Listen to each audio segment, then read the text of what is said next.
Some of my financial boundaries made me a lot less fun, but let me tell you, it made me a lot less broke as well. I used to think making more money would solve all my problems. I would graduate from school, residency, get a good job, bam, I had the finance game on lock. But yeah, I didn't. Because you can make good money but still be broke if everybody except you has access to it, aka creditors, lenders. And then we also have to consider the birthday dinners, the vacations, the just because weekends, the we outside type of deal, random plans, I deserve it purchases. And yes, I do deserve nice things, don't get it twisted. But I also deserve things like savings, investments, assets, and financial security. Building wealth for me, for anyone, requires more than just a budget. It requires boundaries, and boundaries that you have to stick by. So here are 5 financial boundaries that made me stop being the broke friend. 5 financial boundaries that changed how I spend my money. Number 1, I don't have to spend money to prove I have money. You know those people who walk in a designer store, pick the most expensive item, not even really because they like it, but because they want to show the sales associates that they have it like that? I'm not doing that ever. One of the quickest ways to stay broke is by spending just to look like you got a coin. Looking wealthy and being wealthy are 2 very different things. You can't judge books by their covers. That's why you can have the clothes, the vacations, the car, and still be stressed out financially. Making good money, and this is a point that I've told you time and time again, making good money does not guarantee wealth. If you don't assign your money the right jobs so that your money can work for you, you can end up in the same position you are in, or worse. I had to stop thinking about what I could buy, what I had enough money to buy, and start thinking about what actually deserved my dollars, what was worth my purchase. I stopped asking myself, can I afford this Chanel bag? Yes, you can, but does it deserve your dollar? You can have a Chanel bag with nothing on the mother inside. You could have a Chanel bag and have the look of someone who has money, but then if we look at your net worth, you sitting at what? Are you even breaking even? Are you even at zero? Right. And this becomes especially important when other people's spending comes into the picture. That leads me to number 2. Other people's budgets do not determine mine. Trying to keep up with the Joneses, trying to keep up with someone's financial situation, and you actually have no idea what their financial status really is dangerous and pointless. And it can get very expensive. So in real life, you might have friends that make more money. That's cool. You might have friends that have better looking cars. Cool. You might have friends that put everything on Klarna. You know, them easy payments. All right. You might have friends who go on vacation broke intentionally.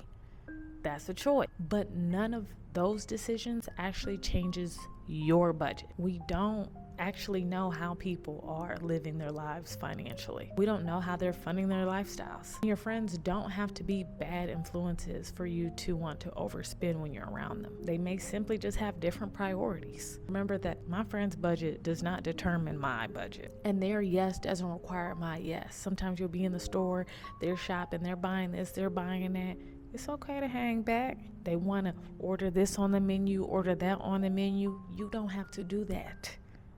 It's like peer pressure on a very small scale. And it's nothing that my friends were doing, but it was an internal pressure that I felt that I had to relieve myself from. Basically, I had to get comfortable with a word that I haven't always been comfortable using with everyone. And that's the word no, which leads me into my 3rd point, that I can say no without explaining my whole financial situation. Listen, at work, I'm so good with this. Can you do this? No. Are you available? No. I need time off. I don't feel well. I don't explain. I'm having coughing and chest pains. I don't do all that. I give you the very minimum amount of information. So why do I feel so pressured when I'm saying no to a social obligation? You might need to hear this because I needed to. You don't owe anyone a financial autobiography because you decline an invitation. Everybody don't need to know everything. So I got to a point where I stopped feeling like I had to say, well, I can't do this because the way my bank account is set up, money is tight because I just spent money on this. I have this bill coming up. Sometimes it's simply, hey, I'm gonna sit this one out. Girl, I can't make it tonight. Y'all have fun. I'm gonna catch you at the next one. That's enough. And then if your friends get offended by the declines, it might be time to either have a conversation with them if you feel it's worth it, or if you're like me, my friends already know what's going on. So if someone complains, red flag. That's a story for another time. I stopped treating the fact that I had money, I want to spend money, because they're two different things. Just because I have money does not mean I want to spend it. And it doesn't mean I necessarily want to spend it on whatever you're suggesting. Because the fact of the matter is I can afford it, but I choose not to. I don't want to spend my money on it. I want to give my money a different job. And making more money doesn't suddenly make everything a yes either, which leads me into point 4. My lifestyle does not get an automatic raise just because I do. I used to fall into lifestyle creep. You get a raise, you get another car, you get a bigger place, you get better clothes, you get your hair done, you get your nails done, just because you have more money now. Well, all of that led me into still not having that much money to myself. I was paying everyone else, but I wasn't getting paid at all. What kind of sense did that make? If every raise came with a lifestyle upgrade, when do you get richer? Exactly. And listen, I'm not saying that you shouldn't enjoy your money, but I don't want to make more money just to live the same way forever. Because there is definitely a difference between an intentional lifestyle upgrade and lifestyle creep. Every time you get some sort of increase to your income, you decide who gets a raise. It could be you today, or it could be you 5 years from today. And sometimes both should get a piece of the pie. Because I do believe in duality. I believe in balance. And that's why I changed the order in which my money gets spent. We're now on number 5. And number 5 is the fact that my goals get paid before my lifestyle does. I stopped investing whatever was left over at the end of my yeses. I'd say yes to everything else, and then finally I'd be like yes to my future. Because somehow there was never that much left over. So then I wouldn't end up investing. So the old me would have income, and my income would go to my lifestyle, then bills, then fun, and then maybe I'd save or invest a little, whatever was left. Now we do things very differently on this side. I have my income, and that income goes to my goals first. I get paid first. Future me gets paid first. And then we have my obligations, and then we have lifestyle. So in the beginning, when I was on my debt payoff journey, where I paid off $100,000 in 18 months, my main goal was debt relief. So it was going to that. Then it was going to savings, like my emergency fund, and then investments, and then property, and then retirement, and then business. Whatever I'm actively trying to build, that is what took priority of my income.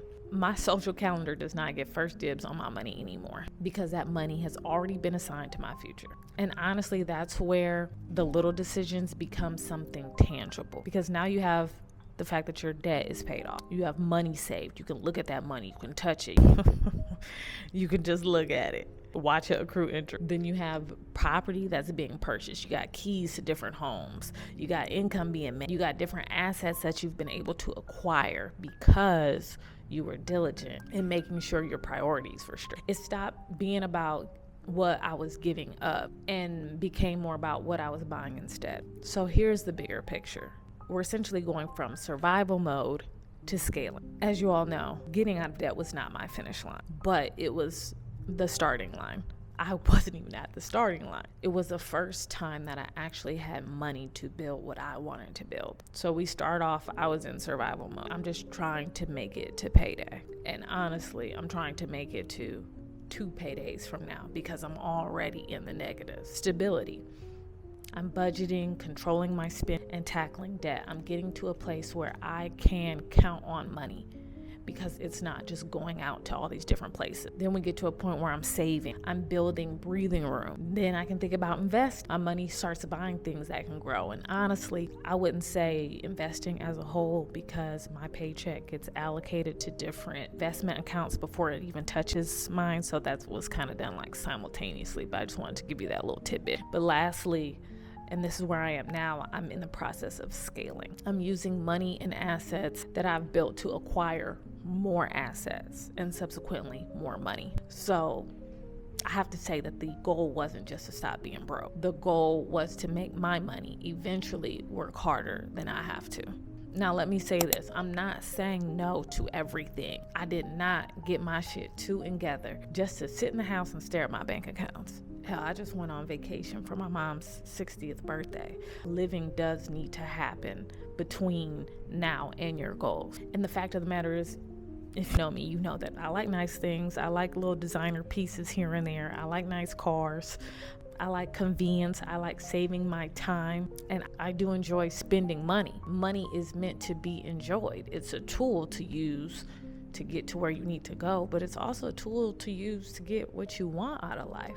The difference, though, is now everything doesn't get a yes from me anymore. The difference is now the fact that everything doesn't get a yes from me now, because I don't want just a richer looking life. I want a life that's actually financially rich and rich enough to support not only what I need, but what I want. The goal isn't deprivation. It's not to starve yourself and make yourself so focused and so disciplined and you can't do anything fun. The goal is enjoying today without constantly stealing from tomorrow. And you know what? Maybe budgeting isn't really just about saying, no, you can't have this, you can't do that. Maybe it's actually deciding and being intentional about what deserves your yes. Because at the end of the day, I still spend money and I still like nice things. I still go places. And sometimes the dinner gets a yes, the trip gets a yes, a ridiculous thing that I absolutely do not need gets a yes. But sometimes I have to say, not this time. You need to sit your butt down, because I've already said yes to something so much bigger. For me, that looks like getting out of debt, acquiring assets, having a couple different businesses, multiple streams of income, better equipment, better quality of life, saving my time where I can. So now I ask you, what are you willing to say no to? Because you finally decided what deserves your yes. And listen, if your first big yes is getting out of debt like mine was, getting to that starting line, that's exactly why I created my debt freedom system, to help you actually see the plan through. You can track your progress and figure out where your money needs to go next. We're not just trying to look less broke over here. We're trying to build something.